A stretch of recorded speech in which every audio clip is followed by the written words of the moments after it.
Okay, welcome to lecture 2 for unit 2. Hopefully you're still with us here and haven't jumped ship, or maybe you're, repeating 8th grader here and you're doing this again for a second time. Well, welcome again. Just kidding. Today we're talking about a more advanced form of strain. Remember, strain, when we think about strain is pressure placed on a rock, right?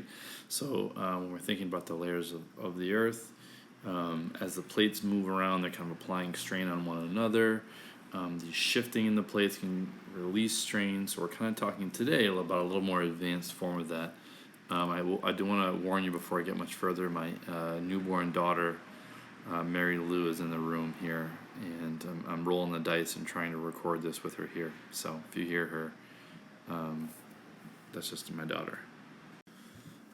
So first we're going to talk about a fold. So hopefully many of you fold clothes with your folks, and a fold, when you're folding clothes, doesn't change the actual shape of the rock permanently, right? So when you fold, it folds in what we call this ductile way, okay? And it's usually the result of compression, two sides pushing together. A fold is most easily observed where flat layers of rock are compressed or squeezed inward, right? So you need to be thinking about force coming from either side, right? You've got these rock layers here, and eventually, over millions of years, you can kind of see these rock layers bend. We're going to give this type of fold a name soon, right? Where it kind of creates this arch, right? Because you've got force coming from either side. So it usually comes from compression, but can also come from divergent stress and also something we call shear stress. So when you're looking at a fold, it's important to know the parts. We'll call that the anatomy.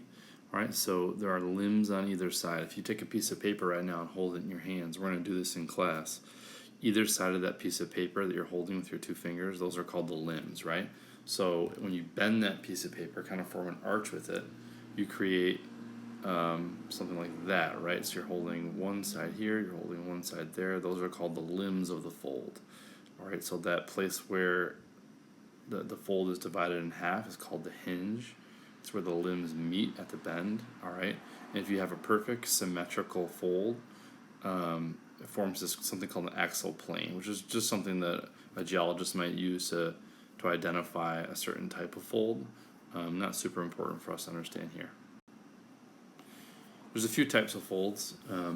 The first one we're going to call an anticline. All right, it's a fold where the oldest layer is in the center of the fold. So we're going to pay attention to the age of the rocks to really identify these different folds.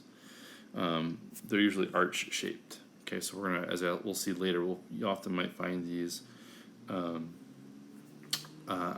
ridges, right? So on sort of like these kind of protruding, sticking out areas of rock. And here we've got the oldest rock here. So think about these as newer layers that have been deposited or dropped on top of the older rock over millions, thousands of years. The older rock is bent, remember, because of the compression, the pushing of either side of these large areas of rock, forming that arch. Another kind of fold is a syncline. It's a fold in which the youngest layer is in the center of the fold. Okay, synclines are commonly bowl-shaped. So if you're still holding your piece of paper, remember before we pushed either side to make that arch. Now kind of invert that pressure and make something like that. So you're kind of pushing downward, right?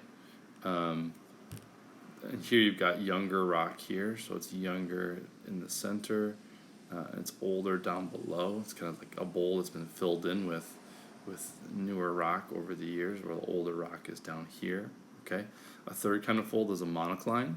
It's a fold in which both limbs are horizontal or almost horizontal. We'll also demonstrate this in class. Monoclines form when one part of the Earth's crust moves up, right? So we might have a moving up here and a moving down there relative to another part, kind of forming this sort of wave shape here. So the syncline is going to be shaped like that. Anticline is going to be shaped like that. And those are the three main types of folds. Sizes really vary, right? We can have even single rocks, small handheld rocks be considered folds.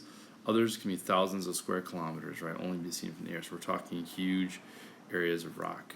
A large anticline may form a ridge. If you live in Greece or you live along the lake, you kind of heard of Ridge Road. There's sort of a raised area of land there. If you kind of go to the 104 area and look down, you can kind of see it's almost like a small hill there. That is a large ridge. It's a large anticline, which is elevated. A large syncline may form a valley. So if an anticline forms like a ridge, right, like something protruding out of the land like that, a syncline may create a valley like that. All right, so where you've got people here, the valley we live in, Genesee Valley, was not created geologically, more of an erosion created valley. We'll talk about that in a future chapter. But here you can see the syncline may form your valley. Now let's move into something called the fault. So starts with an F also, but very different from a fold. So remember, when you fold clothes, right, you're folding your clothes, you can always unfold them, right? So the clothes aren't actually like breaking or tearing. A fault is different. A fault is an actual break in the body of a rock, where it's kind of, you can't go back from it, right? It's irreversible, whereas a fold, technically could be reversed. So there's different types. It's a type of brittle strain. So if you remember in the previous lecture we did in class, we talked about a brittle strain where the rock is broken, ductile strains where the rock is not broken. So a fault is that type. It's a brittle strain. So breaks in a rock along which there's no movement is called a fracture. So this is just kind of like a crack. So if we're looking at a piece of rock here, you've got like a crack kind of form in the rock, but the rock doesn't move. That's a fracture. Okay. If you've ever broken a bone, it's true of your bones too. So if you are playing sports and you get a fracture, the bone stays intact except like a crack appears in it, right? Another kind of a break is actually where the bone breaks. So there's two separate things there. So a break along which the surrounding rock moves is called a fault. So here is where we have a rock, and that rock breaks, right? And it forms, actually moves. There's some movement in part of the rock, okay? The surface along that motion is called the fault plane. The hanging wall is a rock above the fault plane. The footwall is below the foot plane, okay? So think about hanging. You hang things up, right? The hanging wall is above the fault plane, and the feet are near the ground, so they are below the fault plane. The footwall is below, hanging wall is above. Okay, so we're going to talk about three kinds of faults today. The first is a normal fault, kind of a boring name, but this is kind of the most common one. It is where the hanging wall, remember the rock, the wall that starts out above, moves down. So here, where the rocks were even at one point, the hanging wall has moved down. Okay, normal faults commonly form at divergent boundaries where the rock is being pulled apart by tension. Okay, you can see the yellow arrows here in the lecture. So here is where the two tectonic plates are being kind of pulled apart, and we have this sudden drop in one area of the tectonic plate. Okay, you can find kind of these step-like landforms, so they kind of step down like that often, where you see these normal faults. A reverse fault is just the opposite, right? So here we have opposite forces, right? So compression instead of diverging forces. We've got pushing together, which is opposite, where the hanging wall moves up this time relative to the footwall. So remember last time in the normal fault, the hanging wall moved down, but this time it's going to be moving up. Okay, it's going to be moving up relative to the footwall. Another kind is a thrust fault. This is a type of reverse fault. It's where there's this kind of low angle. Kind of notice it almost looks like these two sort of just triangle-shaped rocks sliding past one another. Notice that really kind of obtuse angle there. That interesting angle that they're faulting at.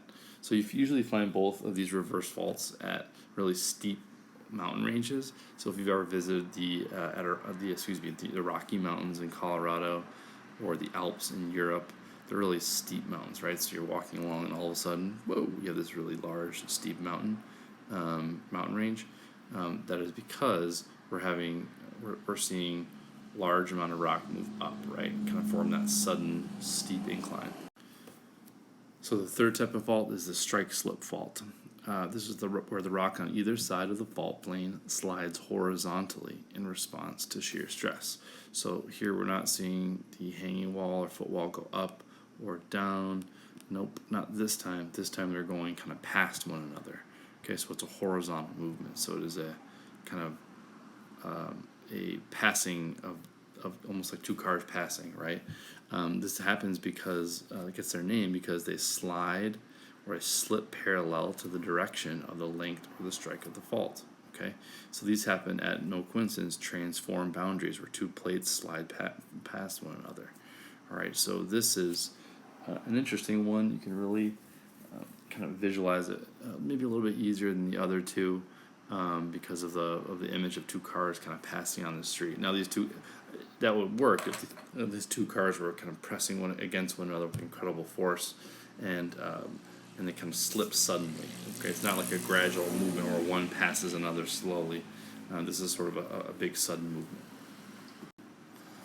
All right, finally, let's think about the sizes of the faults. So, kind of like faults can be really small or they can be really large. Okay, so they vary greatly in size.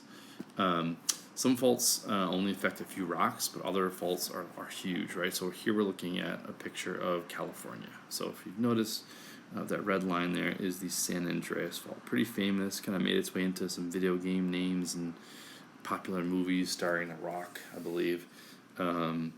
But this fault is huge, and it really covers most of the length of California, several thousand kilometers long.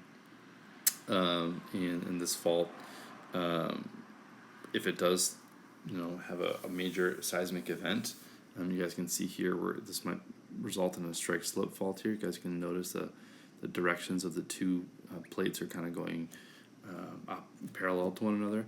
If this does have a large fault, it could result in a huge seismic event. So there's always people talking about the big one out in California, and that would be a reference to the San Andreas Fault, which some people think will result in a huge earthquake someday.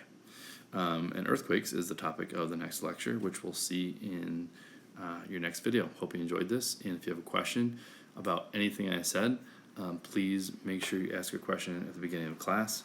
I would definitely start to sort out the difference between folds and faults, and know the three types of folds and the three major types of faults, and just to kind of be able to visualize them, draw them, and be able to pick them out from some pictures, which will be critical for you to do on the quiz and the test. Hope you have a good night and have enjoyed the lecture. Thanks. Bye.